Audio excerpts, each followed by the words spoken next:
Maayong adlaw kanatong tanan. Ako si Ramon Gonzalez Abrera, aka BigaTEN DepEd, ang inyong Public Affairs Unit Lead Officer. Ug ako sab si Candice Racoma, ang inyong rakista abogada, aka BigaTEN Edrada.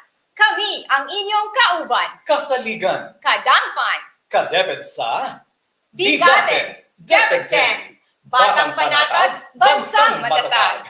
Mga kadeped, Lunes na naman at siyempre partner, narito na naman tayo ang tambalang kadeped Paulo at kadeped Rada upang pagsilbihan ang ating mga kadeped at lahat dito sa buong Pilipinas maging sa buong mundo sa pamamagitan ng paghahatid sa kanila ng mga kwento ng pakikibaka, pagtutulungan, sakripisyo, tagumpay at marami pang iba patungkol sa pagpapatupad ng dekalidad na edukasyon para sa lahat. Tama ka dyan, kadeped Paulo. Nakadalawa na tayo sa nakaraang 2 linggo. At ngayon, bibida na naman ang isa sa ating mga nangunguna at mahusay na sangay. But before that, partner, allow me to share with you what we did last weekend for the upcoming Palarong Pambansa. Now, the intensive training for the 2023 pre-qualifying games of the 2023 Palarong Pambansa started last May 20 and it will go on until May 31st and is hosted by Valencia City Central Elementary School, of course, spearheaded by the Schools Division Office of Valencia City under the leadership of SDS Jesnar Torres. Now, the training for team sports events for the pre-qualifying games will be held in Tagum City from June 5 to 9, mga kadeped. Ayan, salamat partner sa pagbibigay mo ng update. Sigurado akong pagbubutihin pa ng ating mga atleta ang kanilang pag-ensayo kasama siyempre ang kanilang mga tagapagsanay upang maging handa sa pre-qualifying games ngayong Hunyo. Eto partner, para sa mga nagtatanong kung anong meron ngayon, panuorin po natin ito.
Today, we will be joined by the Land of Beauty and Bounty, the division of Lanao del Norte.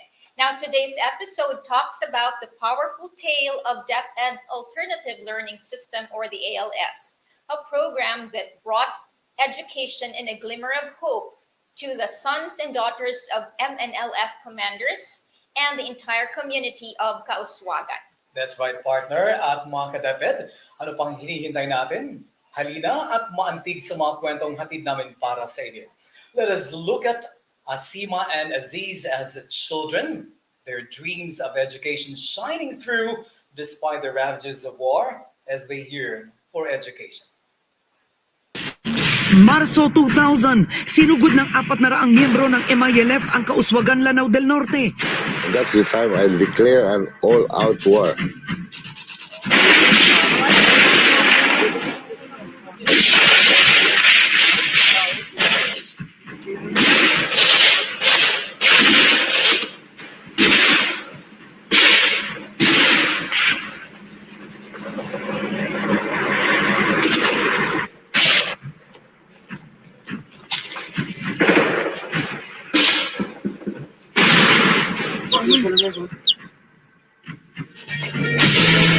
Sabi nga, the Chief of Staff, General Reyes, your freedom, your right, and our responsibility. Tumakas kami ng gabi, napakahirap kasi hindi namin makikita yung daan. Karapatan ninyo ang kalayaan, responsibilidad ng ating mga kapatid na sundalo ang kayo ay protektahan. Sakan si Asis ang paso Andaman. Ako si Normida Madali Maruhom, 50 years old karon. Saan si Daud Kusain? I am Asima Malyawo Bantog. Ako si Commander Binji Loksadato. Sa gitna ng isang lupaing winasak ng digmaan, na kung saan ang mga hinaing na dulot nito ay umaalingaw-ngaw, isang kwento ng pagwawagi at pagtubos ang umusbong. Ito ang makapangyarihang kwento ng Alternative Learning System ng DepEd o ALS.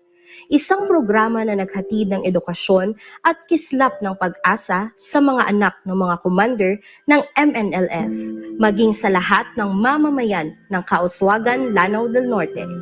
Narito ang From Battlegrounds to School Grounds.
Sa kabila ng kahirapan, ang pangarap ang siyang naging pundasyon nila.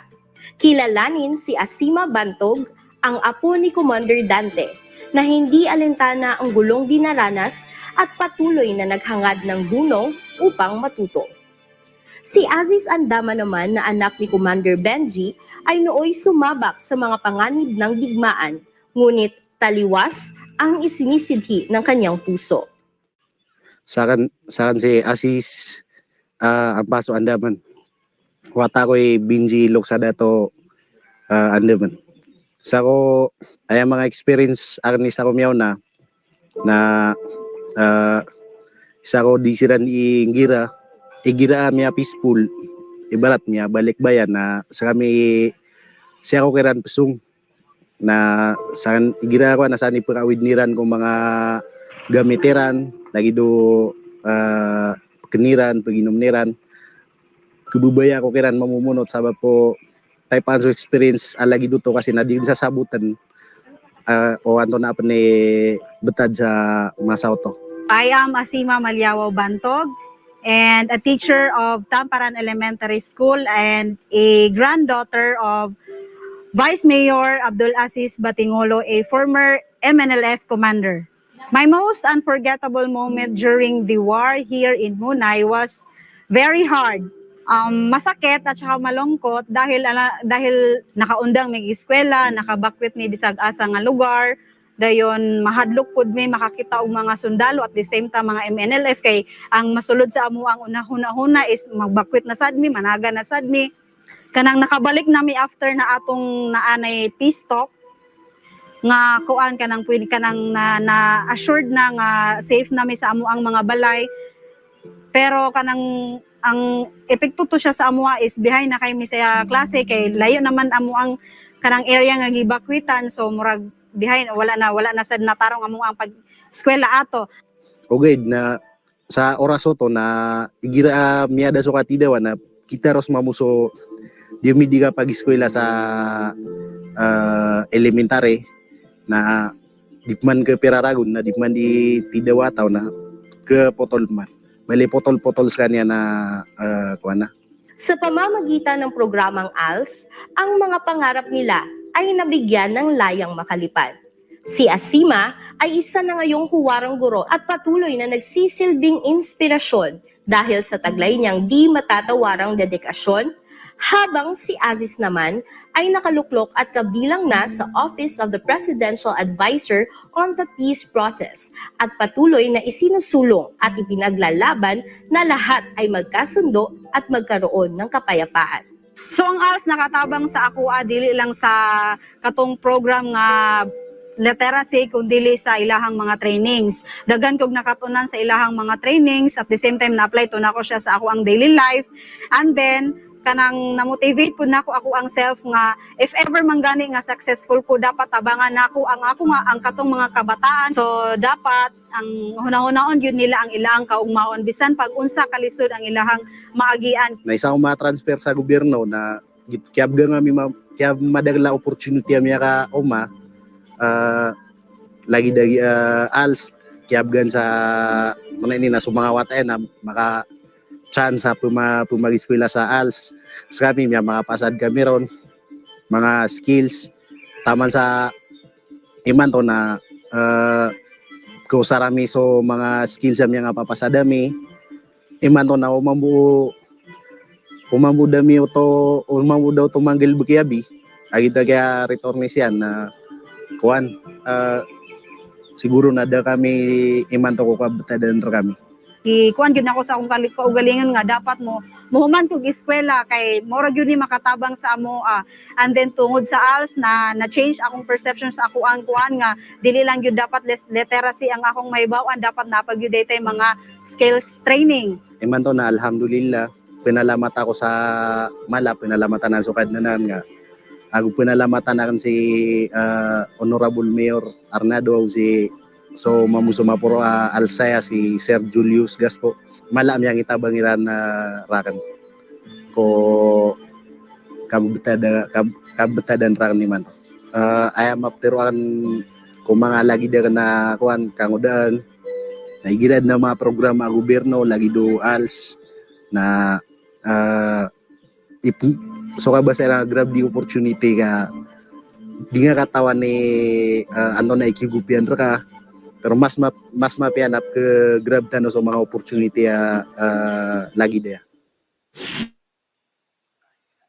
Partner, ano mo sasabi mo? Ayan, partner. Tama nga naman yung nakita natin sa video because our schools are supposed to be zones of peace, partner, where our learners can only not educate themselves, but our schools should ensure their safety, partner.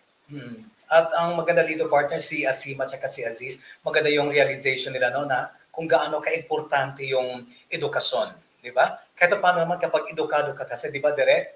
I know, kayo, Direk, mag-agree kayo. No? Kapag edukado ang isang tao, nakakapag-isip siya ng mabuti, alam niya yung ginagawa niya, at madiskarte siya sa buhay. There is better discernment for a person who is educated, partner. Tama yan, partner. Ayun po, after seeing Seaman Aziz's realization about the importance of education as the key to breaking free from the shackles of conflict, let us now witness how the transformation has begun and appreciate the impact of the alternative learning system, or the ALS, on Asima and Aziz. Their growth and achievements. Let's watch this. Aziz. Maging si Commander Dante ay nasaksihan ang unti-unting pagbabagong naganap sa kanilang komunidad na dati naliligaw sa mundo ng digmaan, at si Daud na ngayon malayang ibinabahagi sa kanyang mga kasamahan ang magiging dalubhasa niya sa wiring installation. Si Narmeda naman na nooy pinagkaitang matamasa ang edukasyon, ngayon ay naging bihasa na at nagkamit ng karunungan sa pamamagitan ng programa ng ALS. So, salamat nga nandito kayo para gusto ninyong malaman kung sino ako noon before sa during war. The MNLF signed a peace agreement with the Philippine government in 1996. And the MNLF totally fulfilled our commitment of the MNLF on the final peace agreement. Kaya lang, the government did not totally comply their commitment to the agreement. Dahil dyan, papasalamat ako, matagal kami hindi nakita ni Sir Julius. Na marami sa mga anak ko, mga pamangkin na napamaestra ni Sir Julius sa kuan. Sa akin si Daud Kusain. Si ko kahit pa ako na daw mga pag-eskwela, nga wala, ingda ko nag-ibatangan ron tagso maakan. Nga pangarmasyon na akan, kasi kami may kabalik. Taman sa may kapag-eskwela ko daw, ayaw pag-eskwela ko na grade 1. Ada ko mga pag-eskwela, kaya may pobre sumalok sa akan. May kabalik nga may ang gasabot na siya nga ingda may nakatidabod. Sa unang panahon, ako ga-eskwela ko sa Dilabayan o kuang grade 1. Wala mi gyud makahuman og pag-eskwela tungod sa grade 1 pa mi. Wala pa moabot ang isa ka tuig, nakabakwit na mi sa uban nga lugar kay gagira naman sila dire. So pagbalik na mo dire, mahapit na ang pag-close, di na mi ka-eskwela og sunod. So balik na sad mi grade 1. Hantod sa sige lamig balik kay o grade 1 kay dili naman mi kaantos sa pagkuan kay mao lagi to nga sige gira, di wala na gyud mo sibog ang among grado. So busa nga kami pag abot na mo diri nataranta lang kami nga unsay among buhaton. So dili na mi ka-eskwela kay dalaga na og ulitaw, di na naman mi ka-eskwela tungod lagi sa katong sige migira nga wala gyud may makuanan kahadlok mit sa mga sundalo ug mga rebelde kami nga mga civilian kay basin magira na pod. So hantod na mga minyo na lang mi. Kaya every time ako sasalita sa mga kuan, I declare that Mayor Romel Arnalo is a savior of the government. Dahil sa programa niya, nakalimutan ng mga MNLF combatants ang hinanakit nila sa gobyerno. Wala na ang gulo sa between Munay and Kausagan. Peaceful na ang Kausagan because kay Mayor Arnado. Ayabo kaya ko na nga ingdami na so kaya Mayor Arnado kagi no man sarago na kawa na ayabo kaya linaway na so kaya Mayor Arnado na viti kaya balingi siya pipia so gi na nakatido si Ibud man sarago na di ba sarago na pagkawa na na do kami mapag-eskwela. So kumiandak si Mer sa kuan ALS Na mag-eskwela kami sa ALS, tama sa electrical. Inisawa po Allah si Sergas ko. Ako yung mga maestra niyan. Lagi, sama na naging ALS na siya kanaya pemang ni Mayor. Sa akin ni Imam si isang kauswagan sa Imam sa maskit. Lagi paman na punalan na mata namin siya na do. Sa nga aming ulolan yan. No kami may kaswa, nakapaswa kami makakuan electrical tama sa maso na may pag-eskwela kami ron. Nagpasalamat mi ni Mayor Romel Arnado nga pag-abot log si Sir Gasco nga niabot ang kining ALS. Mao to nga naka-eskwela mi sa kanang pagkuan, eskwela sa kanang literacy. So nakatuon mi pag-eskwela, pagbasa, nakatuon mi pagkuan sulat. So ang among karong nahibalan sa ilahan, nakabalo mi unsaon na mo pagkanang pagpanahi kay nga na may ilang mga kuan mao to among giskwelahan sa ilaha. Unsaon pag-decoration sa among mga kuan kanang among mga occasion. So nagpasalamat ko sa ilahang tanan. Tika-graduate kog ALS. Mao to nga nakapasar mi sa dito sa kuan tubod, nakapasar ko dito sa kuan kanang pag-exam. So mao to nga nagpasalamat ko ni Mayor nga naadi ko naton-an sa ilaha nga kuan ALS. So og ni Sir Gasco, nagpasalamat kayo sa iya. Nakilala rin natin si Commander Benji na ang pagpapahalaga niya sa edukasyon ay nagbunga ng pag-unlad ng pamayanan. Bismillahirrahmanirrahim.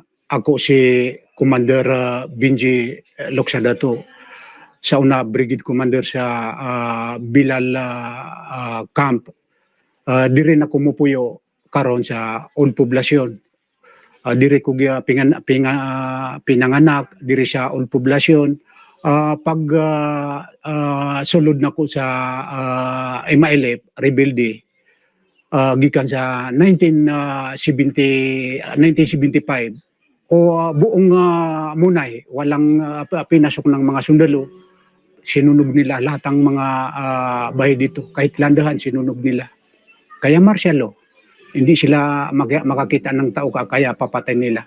Pagkatapos nag-rebuildi kami, nakiaway kami sa mga sundalo, tama sa muabot ng 2000 na presidente si Irap na himog all-out war.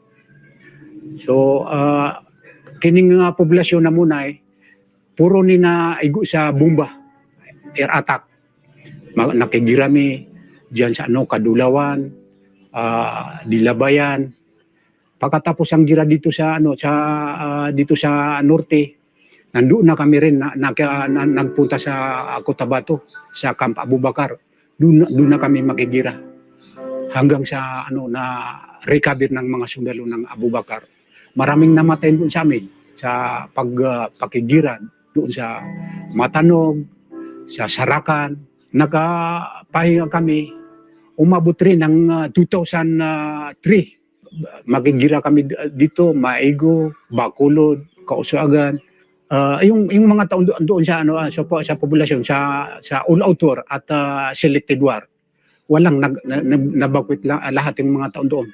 Doon sila nakabakwit sa Tambo, iba-ibang lugar sa Marawi, Lanao del Norte, doon sila makabakwit. So naku naman kawawa yung mga civilian, yung mga estudyante na naputol na ilang pag-aaral.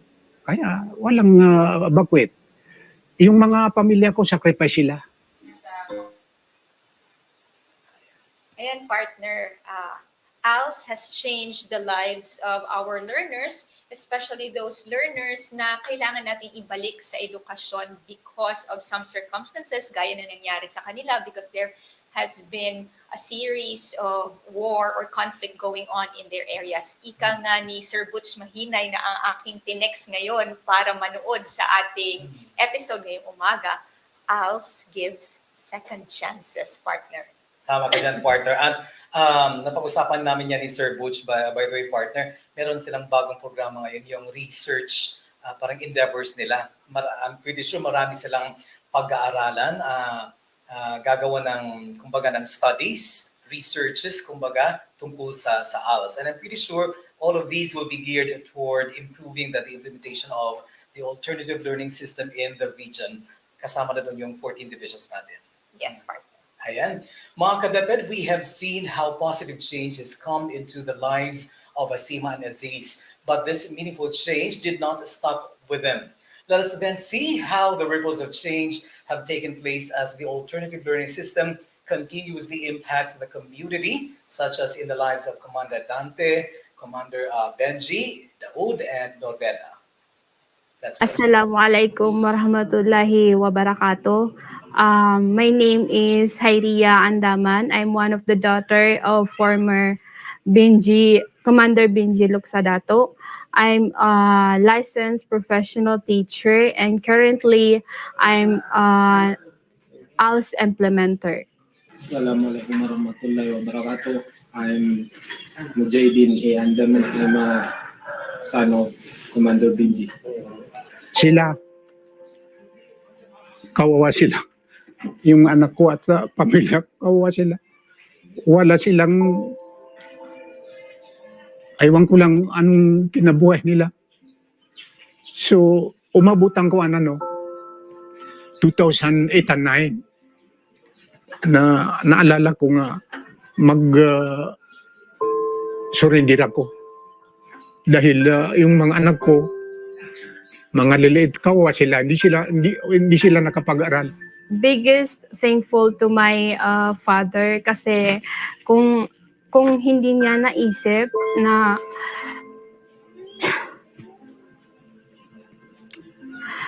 kung hindi man lang niya naisip na mag-return, hindi ko alam kung makakatapos kami. Nandito kapatid ko.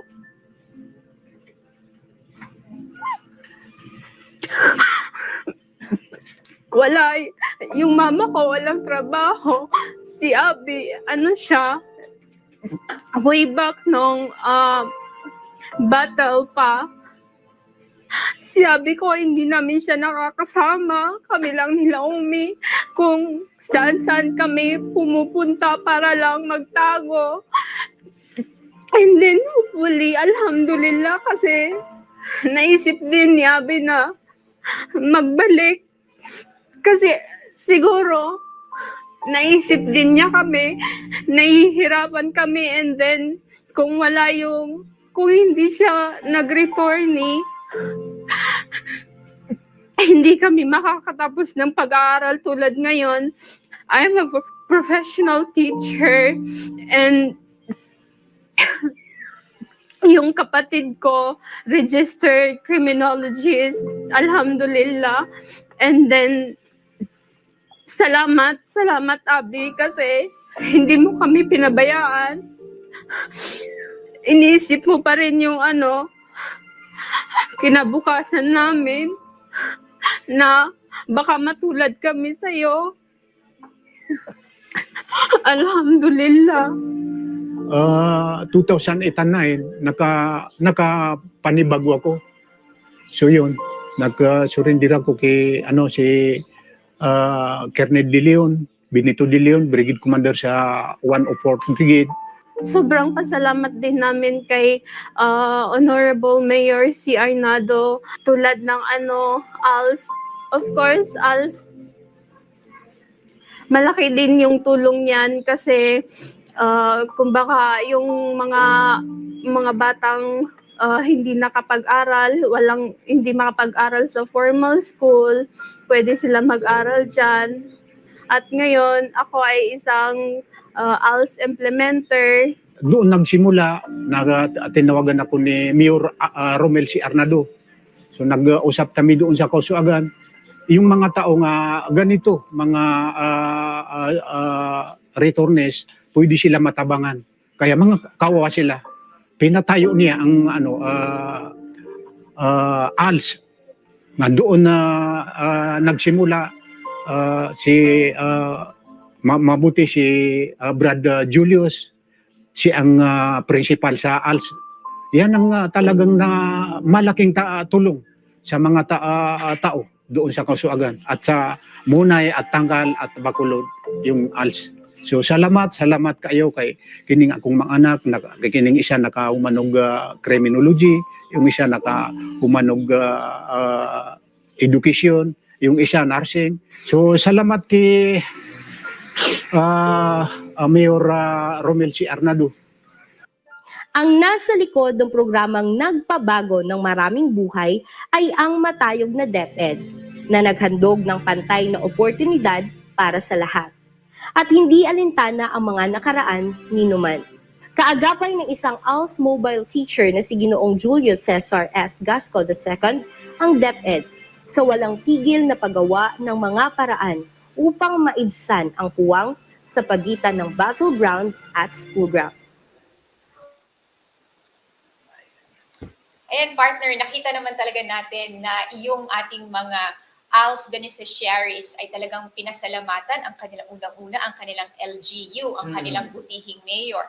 Pangalawa, pinasalamatan nila ang Department of Education. Ibig sabihin lamang noon na ang ating pakikipag-ugnayan sa ating mga stakeholders ay napaka-importante, partner, para matugunan natin ang ating mga learners for inclusive education, partner. Well, tama ka dyan, partner. It goes to show na talagang collective efforts na kailangan natin dito. Kumbaga, bayanihan. It always takes a village to what, partner? To raise a child, partner. Tama ka dyan. Yes. And after listening to their stories and experiences, what then is DepEd's commitment to change, particularly in the division of Lanao del Norte? Let's watch this. My name is Julio Cesar S. Gasco II, ALS head teacher of Kaswagan District. From the very start of ALS implementation in Kaswagan District, it was fully supported by the local government unit. The program, so-called From Battleground to School Ground, was initiated by Honorable Mayor Romel C. Arnado.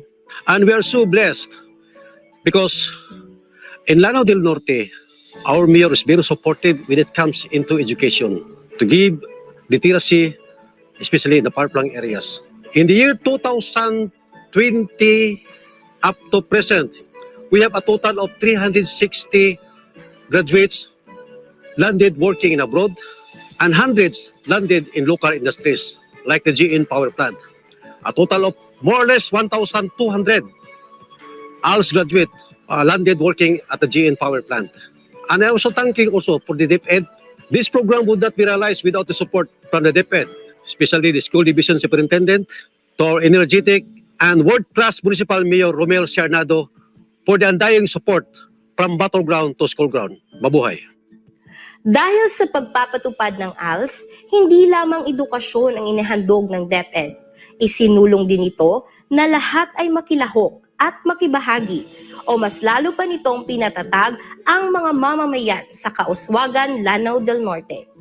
Pinagtulungan nilang hilumin ang sugat na dulot ng digmaang pinawi na rin ng mga nakamit na kaalaman na siyang magsisilbing sandata para sa hinahangad na kapayapaan. The elimination of poverty incidents is our big motivation in establishing this project. We know that capacitation is the most important that we could offer to the community. The future lies on education, and the future lies also in capacitating even if you are already beyond the age of schooling. It is called From Battleground to School Ground because of what happened to Kaswagan before. Kaswagan, as we know, is a war-torn municipality for so many years. Now that we are now transforming Kaswagan, eliminating the image of being a war-torn, we conceptualize the program of the transformation of these combatants, the families of the combatants, from being in the war-torn experience to being in the capacitation. If we could capacitate everybody that were involved once upon a time in the war and transform it into more effective member of the community, the only way to do this is to educate them. Nanalo ito. We won the literacy award, the National Literacy Award on our category. And that is an indicator of success. And it is not just now. It is not Meaning, is it enough? No. We have to do more. I think we have to conceptualize more that everybody, not only the combatants, but the entire community, not only in Kauswagan, but the entire province would benefit the dividends of the battleground to school ground. Ang pinagdaanan ng mga individual na ito ay isang paalala para sa atin na ang edukasyon ay may kakayahang wasakin ang anumang gumagapos, baguhin ang takbo ng isang buhay, at hilungin ang mga sugat ng nakaraan. Ang kwentong From Battlegrounds to School Grounds ay tanda ng katatagan ng mga mamamayan na sa kabila ng lahat ng kanilang pinagdaanan ay nanatiling matatag sa kanilang paninindigan. Naway ang mga taong tulad nito ay magsilbing huwaran upang patuloy tayong sumuporta sa lahat ng mga isinusulong ng Departamento ng Edukasyon at makita ang potensyal sa bawat individual anuman ang kanilang pinagdaanan. Sama-sama tayong bumuo ng isang mundong mangingibabaw ang edukasyon mula sa tunggalian at kung saan ang mga pangarap ay nagiging realidad.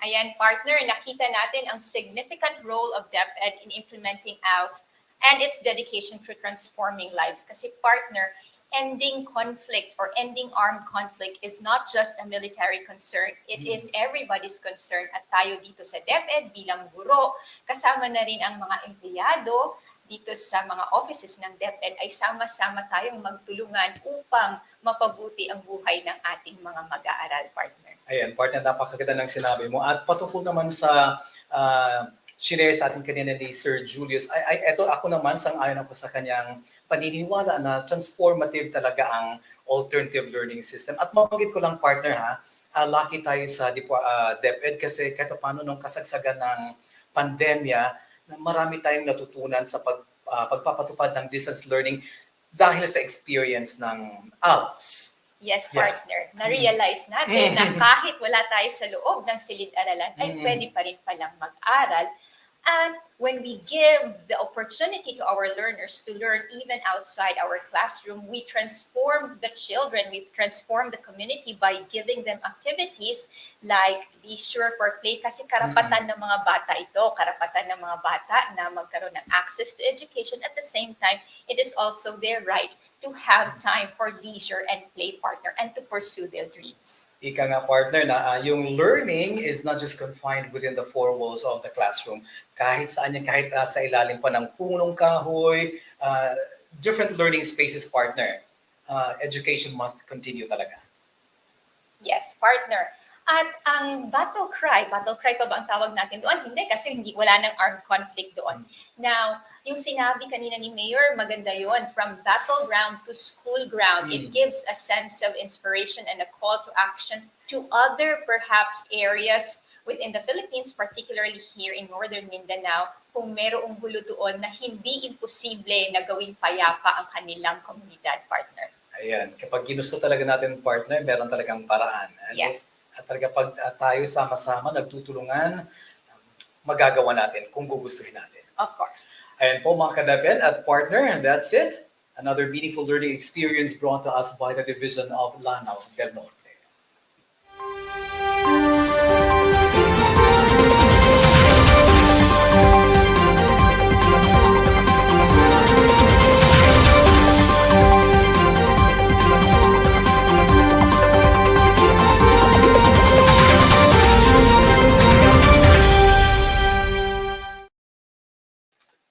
Eto partner, mga ka-DepEd, here's a press release from the DepEd Communications Division. Share lang natin, partner.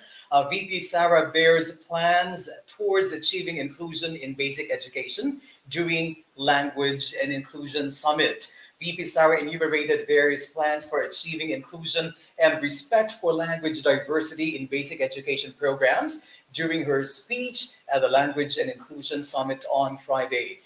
The Vice President also mentioned that DepEd would continue establishing inclusive learning resource centers to provide assisted mechanisms such as audio-assisted technology like Braille and large print test materials for disabled students. Yes, partner. Moreover, the Vice President and Concurrent Education Secretary committed to introducing digital textbooks for certain core subjects in senior high schools and coordinating with regional offices and partners to facilitate the development of learning resources for learners with special needs, specifically the visually and hearing impaired.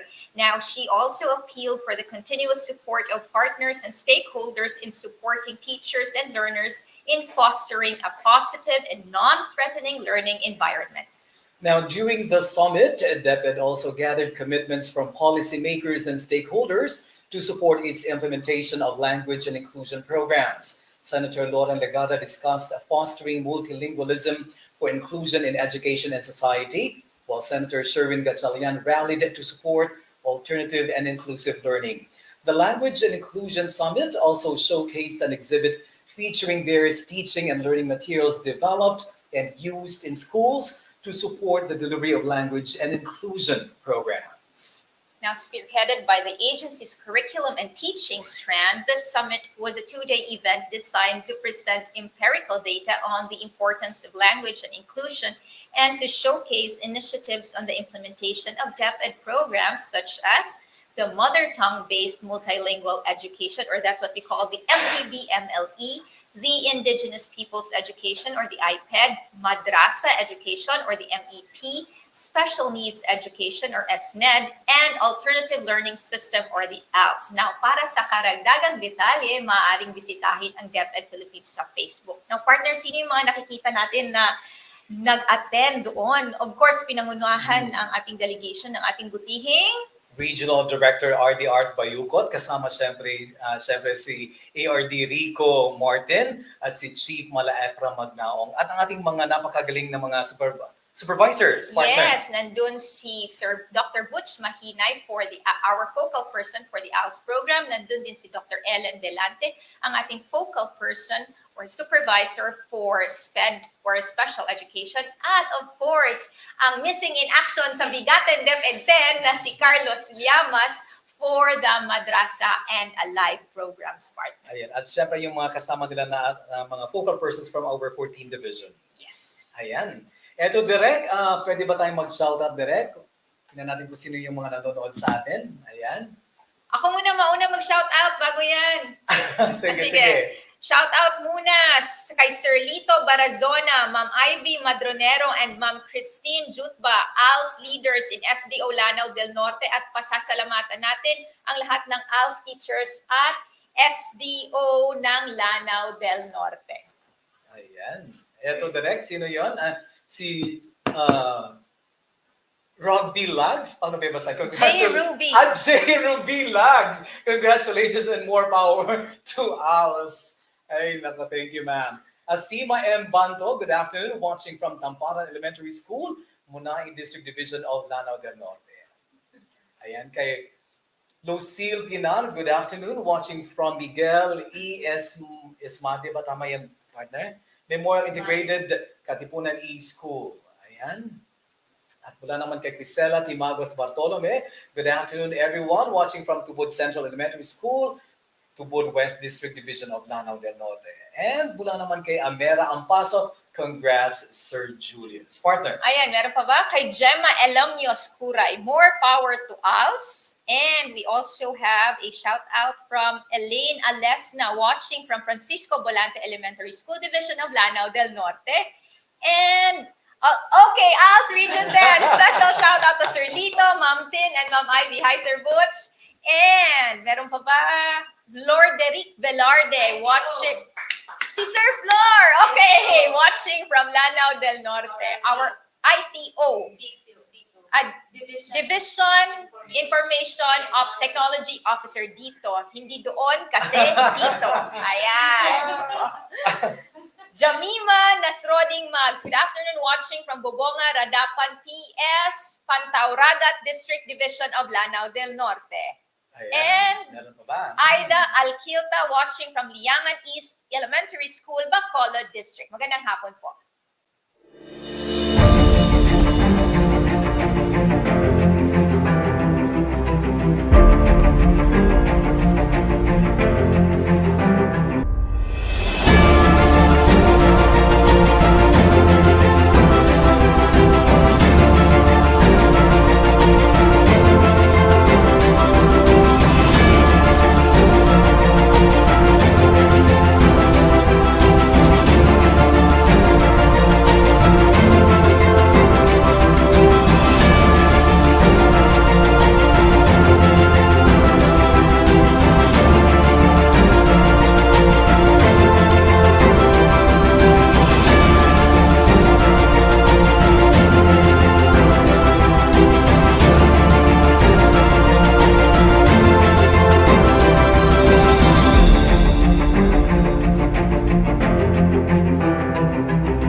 partner, mga ka-DepEd, alam mo na, partner, na medyo naantig ako doon sa mga pinanood natin ng mga videos. Ikaw ba, ano ba yung takeaway mo ngayon?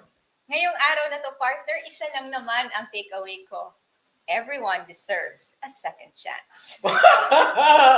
Grabe siya. Ikaw, partner! Hindi ako nakapag... Parang ano yun sa'yo eh. May hugot eh. Ito makatotohanan tong sa akin. Totoo naman yung sa'yo, pero parang maraming tinatamaan. Parang gusto kong bawiin yung sinabi ko. Oo nga. Oo nga. Including you. You deserve a second chance. Okay, partner, yes. Ako, partner, I deserve a first chance. Anyway, yung sa akin naman, hanggat may pagkakataon po, pag-aralin po natin yung ating mga bata dahil nasa edukasyon po ang ating pag-asa at katuwang niyo po kami sa DepEd. Ayan po mga ka-DepEd. Finally, we say thank you to the following for making every episode sa BigaTEN DepEd possible. Of course, our Regional Director, Dr. Arturo B. Bayocot Seso 3, Assistant Regional Director, Dr. Federico P. Martin Seso 5, our guest division for today, the Division of Lanao del Norte. Naku, napakaganda po ng inyong mga kwento, headed of course by SDS Edwin R. Maribuhok and OICA SDS JVC Vega Plia, at ang kanilang DIO Giovanni M. Pangasian and his team for today's episode titled From Battleground to School Ground. And partner, we would also like to thank our very own BigaTEN DepEd 10 Creative Force, ka-DepEd Paolo, maraming salamat. We would also like to thank Renel J. Kirit, Ralph Simon L. Mabulay, Dennis Carl Fuentes, Fatima E. Villaremo, and Clifford B. Liponhay. Of course, we would like to thank also our support staff from the Office of the Regional Director, our Liga Unit, the Public Affairs Unit, and the Information Communications Technology Unit. Sir Alson Hamero, Wisty Del Osabo, and Team Kamigan for the BigaTEN DepEd 10 jingle. Sir Nick Paniares, as usual, for his generosity in helping us facilitate our account for the use of the StreamYard platform. And of course, thank you to our DepEd Regional Office 10 family, the 14 schools division offices, all our DepEd schools. Thank you to all our stakeholders. Salamat sa lahat ng ating mga ka-DepEd, sa lahat ng nanunood sa atin ngayon. And of course, Paolo, as usual, we would like to thank our learners, the heart of DepEd Region 10. Maraming salamat po. Partner, alam ko, gusto mo ito, maaga na naman tayo ngayon. Yung mga, si Direct 1 and 2, gusto nila kasi maaga tayo. Kasi nga, in QMS natin, nag-overlap na yung Marami pa tayong gagawin. Pagkatapos nito, audit na naman tayo. Anyway, kita-kits sa sunod semana, May 29, para sa atong sunod na edisyon sa BigaTEN DepEd 10, kauban ang division sa Valencia City. Ituloy po natin ang tradisyong BigaTEN DepEd 10 sa bago nitong araw at oras tuwing Lunes, alas 3 ng hapon. Mga ka-DepEd, din hinatapos ang atong ika-66 na edisyon sa BigaTEN DepEd 10 Season 4. Ako si Ramon Gonzalez Savera, aka ka-DepEd Paolo, ang inyong Public Affairs Officer na nag-ingon matatag na programa para sa matatag na edukasyon at kinabukasan ng mga batang dormant. Kung ako usab, si Candice Racoma, ang inyong rakista, abogada aka ka-DepEd Rada, usab nag-ingon, tawhanon o mamungahon ka DepEd para usab sa lingkod ng hayag na kaugmahon sa atong mga bata ug sa tibuok nasod. Sa gihapon, kami ang inyong kauban. Kasaligan. Kadangman. Ka-DepEd, hangtod sa kolehiyo, kini ang BigaTEN DepEd 10. At ang panatan, bansang panatan. Kasaligan, kadangpan, ka-DepEd, kauban, kasaligan, kadangpan, ka-DepEd, ambihan ng Mindanao, DepEd Northern Mindanao, ambihan ng Mindanao, pagkaiusan ng paibabaw, BigaTEN DepEd 10, pagpadayon sa edukasyon, mao'y tumong nga maangkon. BigaTEN DepEd 10, DepEd Northern Mindanao, for the learners then and now, we're always here to serve you no matter how. Pangarap natin abutin, Pagsisikapan nating kamtin kalidad na edukasyon para sa bata, para sa bansa.